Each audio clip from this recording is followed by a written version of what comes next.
Assalamualaikum warahmatullahi wabarakatuh. Waalaikumsalam warahmatullahi wabarakatuh. Terima kasih Bu Faiz. Saya panggilnya Ibu Faiz nggih? Ya, oke. Selamat malam, apa kabarnya Bu? Ada alhamdulillah dan sehat. Bu, juga kan? Oh nggih, alhamdulillah. Semoga kita selalu dalam keadaan sehat Bu nggih. Amin. Saya ucapkan terima kasih ke Ibu Siti Faizun selaku dosen di sini karena telah meluangkan waktunya kepada saya dalam sesi wawancara ini nggih Bu. Sami-sami. Nggih. Oke. Maaf loh telah mengganggu waktunya Bu Faiz malam-malam pula. Enggak mengganggu kok. Sama Nggih. bisa membantu. Nggih, alhamdulillah kalau seperti itu. Kita langsung aja Bu nggih untuk mempersingkat waktu Oke, nggih. monggo, Begini monggo. Bu, dalam sesi wawancara ini kami sebagai peserta PPG mendapat tugas yaitu di LK 2.2 tentang penentuan solusi. Jadi untuk masalah yang pertama, masalah yang saya pilih untuk yang pertama yaitu tentang rendahnya motivasi siswa dalam belajar. Akar penyebab Ya, masalahnya yaitu model pembelajaran yang digunakan oleh guru, dalam hal ini saya cenderung monoton atau klasik ya Bu ya. iya, Eh, Setelah saya kaji dari kajian literatur dan hasil wawancara dengan beberapa narasumber, akhirnya diperoleh 5 alternatif solusi untuk mengatasi masalah tersebut. Yang pertama tentang model pembelajaran problem based learning atau PBL, yang kedua PJBL project based learning, yang ketiga discovery learning, yang keempat conceptual teaching and learning, yang kelima yaitu inquiry learning. Kira-kira menurut tanggapan Ibu berdasarkan apa namanya pengalaman Ibu selama menjadi guru dan dosen atau berdasarkan mungkin informasi yang Ibu peroleh, kira-kira dari kelima model pembelajaran tersebut, model pembelajaran apa yang paling cocok diterapkan di kelas saya nanti untuk mengatasi masalah yang saya pilih tadi yaitu tentang rendahnya motivasi siswa dalam belajar. Monggo Bu Faiz. oke. Dari kelima yang Ibu sebutkan tadi pasti ada kelebihan dan kekurangannya, semua seperti itu. Tapi yang paling mudah dan anak-anak biasanya itu bisa mengikutinya ya, itu biasanya yang PBL, Hmm, yang problem based learning. ya. Kenapa? Karena anak-anak tertantang untuk menyelesaikannya. Kita kan memberikan masalah lebih dulu untuk simulusnya kan. Hmm, Kita kasih masalah. iya. Terus setelah itu dengan masalah itu mereka akan tertantang untuk mencari jawabannya Iya, gitu. oke. Jadi anak-anak pun juga akan merasa apa ya, dia kepingin menyelesaikan masalah yang diberikan sama ibu seperti itu. Hmm, Terus anak-anak pasti akan lebih aktif, anak-anak lebih aktif.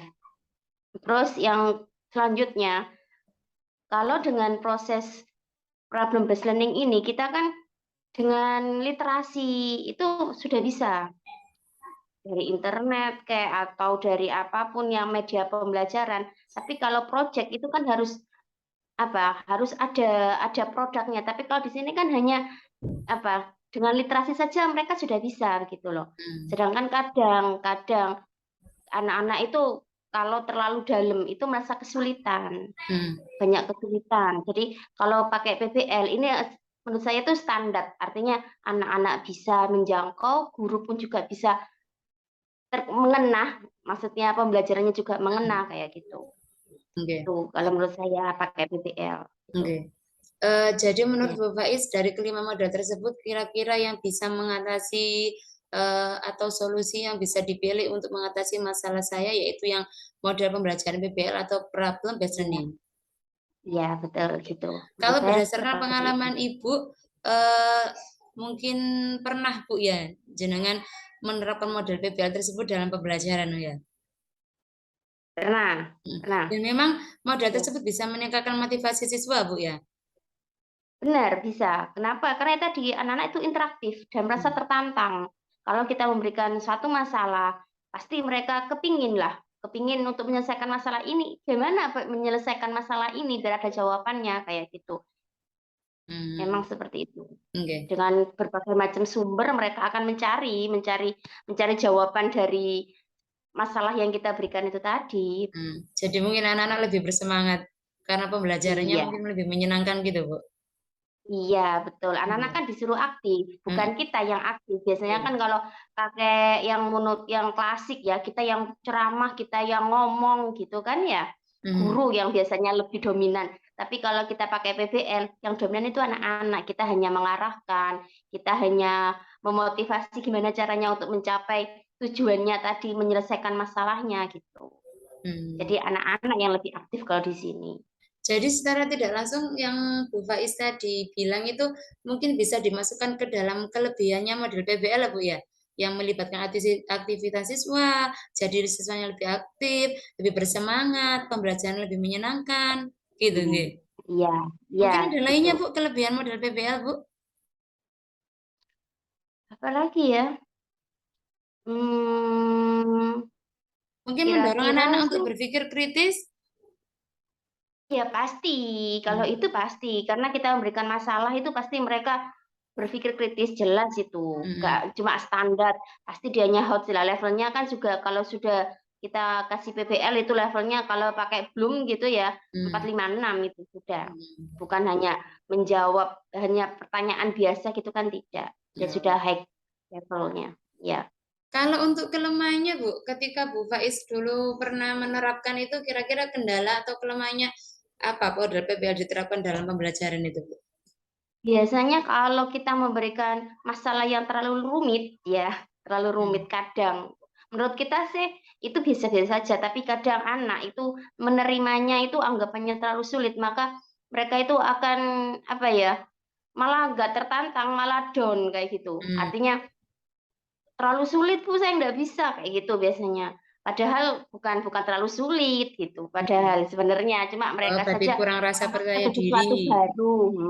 Iya. Oh, Jadi gitu. dia itu merasa belum nggak bisa Bu ini, bisa. Padahal mereka belum mencoba karena kita ada masalah yang belum pernah mereka Hmm. lihat, belum Hmm. mereka hadapi. Jadi mereka itu merasa saya nggak bisa gitu. Biasanya kayak gitu anak. Oke. Sudah, Bu? Sudah? Oh, Ya? terima kasih, Bu, untuk masalah yang pertama. Sekarang untuk masalah yang kedua, yaitu tentang pengoptimalan media berbasis IP, Bu. Akar penyebab Ya. masalahnya guru kurang atau tidak pernah memakai media berbasis IP dalam pembelajaran. Itu akar penyebab masalahnya. Hmm. Setelah dari kajian literatur dan hasil wawancara yang kemarin, kelima narasumber itu akhirnya diperoleh ada 5 alternatif solusi untuk mengatasi masalah tersebut, Bu. Yang pertama yaitu tentang model PJBL dengan media pembelajaran video pembelajaran. Yang kedua model PBL, media pembelajarannya berupa PowerPoint interaktif. Yang ketiga Discovery Learning, model pembelajarannya medianya tentang komik digital. Yang keempat yaitu CTL, medianya PET. Kalau yang terakhir Inquiry Learning, medianya makro media flash. Nah, kira-kira menurut pendapat Ibu dari kelima macam model dan media pembelajaran itu kira-kira yang mana yang harus saya terapkan agar optimalisasi media berbasis IT itu lebih atau bisa saya gunakan di kelas sehingga bisa mungkin memotivasi siswa juga dan meningkatkan hasil belajarnya juga, Bu, kira-kira. Yang mana, Bu? Kalau menurut saya ya pribadi itu Iya. lebih bagusnya itu pakai PPT interaktif. Hmm. Pakai PPT interaktif kenapa? Satu, saat anak-anak ini usia SMA atau SMP itu paling tidak mereka kan sudah diajari Office kan di Hmm. TIK-nya Hmm. gitu. Lah, kalau kita anak-anak itu sudah dikasih TIK itu paling tidak mereka pasti juga sudah tahu PPT dan mereka sudah bisa mengoperasikan. Jadi dari dasar itu mereka pasti bisa menggunakan itu atau membuat meskipun nggak menggunakan tapi dianya membuat itu juga bisa itu. Jadi Hmm. mereka akan lebih memvisualisasikan apa yang mereka peroleh dari pembelajaran itu divisualisasikan dengan PPT interaktifnya. Hmm. Di PPT interaktif kan pun juga ada bukan hanya teks ya, tapi Iya. video kan juga bisa masuk di Hmm. Hmm. situ, gambar pun juga bisa. apapun bisa masuk Iya. situ. Dan alasannya tadi itu, anak-anak sudah dikasih TIK, di mana Microsoft Office-nya tuh pasti sudah ada gitu. Jadi Gitu. Oh. sebagai guru kita sudah ndak harus mengasih pembelajaran TIK lagi gitu, tidak, karena pembelajaran TIK-nya sudah diajarkan sama guru yang lainnya gitu. Jadi ini kan jaring kesinambungan. Iya. Kira-kira kalau menurut pendapat Ibu, kelebihan sama kelemahannya model pembelajaran berbasis PBL dengan media PowerPoint interaktif itu apa, Bu? Biasanya ya, Iya. anak-anak kadang itu kurang ini, kurang sebentar. Kadang anak-anak itu ndak mau ini, ndak mau apa, ndak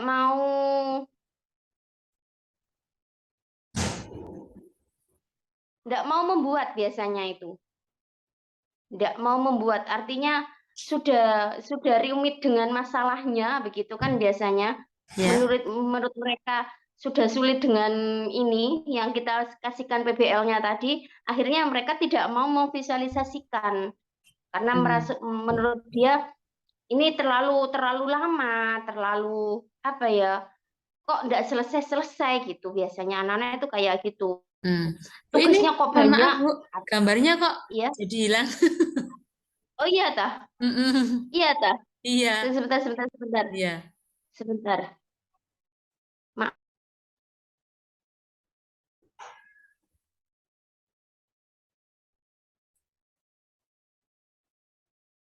Ya. Maaf, di sini itu deket sawah, jadi mungkin ndak Enggak. Mungkin jaringannya sinyalnya. mungkin, Bu, ya. Iya, karena ini deket sawah rumah saya. Oh, enggak. Enggak apa-apa, Bu. Monggo, dilanjutkan saja. Nah, Oke, sudah oke, oke, kembali. oke. Sudah? Ampun. Enggak. Iya, Monggo maaf. dilanjutkan tadi untuk kelemahan sama kelebihannya PPT, Bu.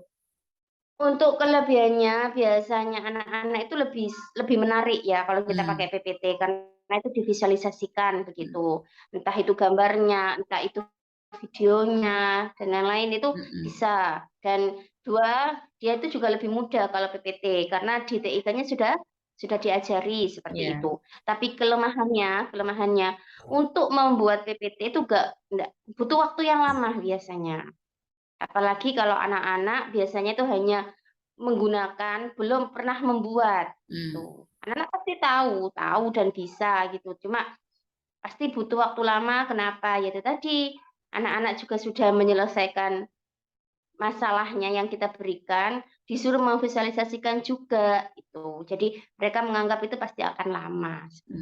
Gitu. Oke. Sudah, Bu? Hilang lagi, Bu? Buatan masih ada. mungkin nih itu apa hilang lagi gitu, Oh, hilang enggak. terus ya gitu. Terima kasih, Bu. Apa ada tambahan lagi? Apa sudah, Bu, tentang solusinya tadi? Insya Allah sudah kayak gitu, Oh, sudah. enggak. Dan Terima kasih kalau memang gitu, Bu Faiz. ya, Saya ucapkan sekali lagi terima kasih atas waktu dan kesempatannya. Saya juga mohon maaf karena telah mengganggu waktunya, Bu Faiz istirahat, nggih. boten sama-sama, tidak ada yang terganggu kok. Oh, nggih. Terima kasih. Saya akhiri sesi wawancara kali ini, Bu, ya. Assalamualaikum warahmatullahi wabarakatuh. Waalaikumsalam warahmatullahi